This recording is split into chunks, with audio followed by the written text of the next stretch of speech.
Το νέο Mi 11 Ultra της Xiaomi διέρευσε σε ένα βίντεο στο YouTube και παρόλο που το βίντεο κατέβηκε γρήγορα, αρκετοί πρόλαβαν να δουν μερικά από τα χαρακτηριστικά του. Η κινεζική εταιρεία κυκλοφόρησε επίσημα το Mi 11 στην Ευρώπη πριν λίγες ημέρες και σύντομα αναμένεται να προσθέσει τα Mi 11 Lite, Mi 11 Pro και Mi 11 Ultra. Έχουν ήδη διαρρεύσει διάφορα στοιχεία για όλα τα smartphones, αλλά η μεγαλύτερη διαρροή έγινε τώρα. Ένας YouTuber από τις Φιλιππίνες ανέβασε ένα βίντεο στο κανάλι του με το Xiaomi Mi 11 Ultra. Υπάρχουν κάποιες μικρές επιφυλάξεις σχετικά με την αυθεντικότητα της διαρροής, αλλά το βίντεο φαινόταν αρκετά πιστικό.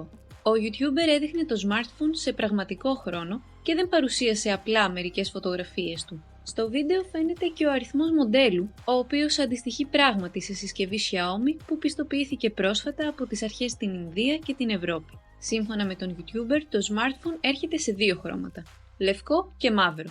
Διαθέτει τριπλή κάμερα που αποτελείται από έναν κύριο αισθητήρα 50 MP, καθώς και μία wide angle 48 MP και periscopic telephoto zoom 48 MP.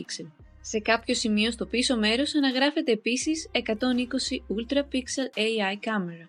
Αυτό όμως που προκαλεί περισσότερη εντύπωση είναι μία μικρή δευτερεύουσα οθόνη που βρίσκεται στο πίσω μέρος του Mi 11 Ultra δίπλα από τις κάμερες. Στοιχεία και προδιαγραφές αυτής της μικρής οθόνης δεν είναι ακόμα γνωστά, αλλά φαίνεται ότι μπορεί να ανοίξει σχεδόν οποιαδήποτε εφαρμογή στο τηλέφωνο. Πρόκειται για ένα ενδιαφέρον και πρωτότυπο χαρακτηριστικό, του οποίου η χρησιμότητα δεν είναι γνωστή, αλλά σχετίζεται πιθανότητα με τις κάμερες και τις φωτογραφίες. Ο YouTuber από τις Φιλιππίνες αναφέρει επίσης ότι το smartphone διαθέτει μια Quad Curve OLED οθόνη 6,8 ιντσών, μια selfie κάμερα 20 MP που βρίσκεται σε punch hole και ένα στρώμα Corning Gorilla Glass Victus για περισσότερη προστασία. Επίσης, τροφοδοτείται από το Snapdragon 888 chipset της Qualcomm και υποστηρίζει γρήγορη ενσύρματη, ασύρματη και αντίστροφη ασύρματη φόρτιση. Τέλος, λέγεται ότι έχει λάβει πιστοποίηση για αντοχή στη σκόνη και στο νερό. Μερικές από αυτές τις προδιαγραφές ταιριάζουν με αυτές του Mi 11,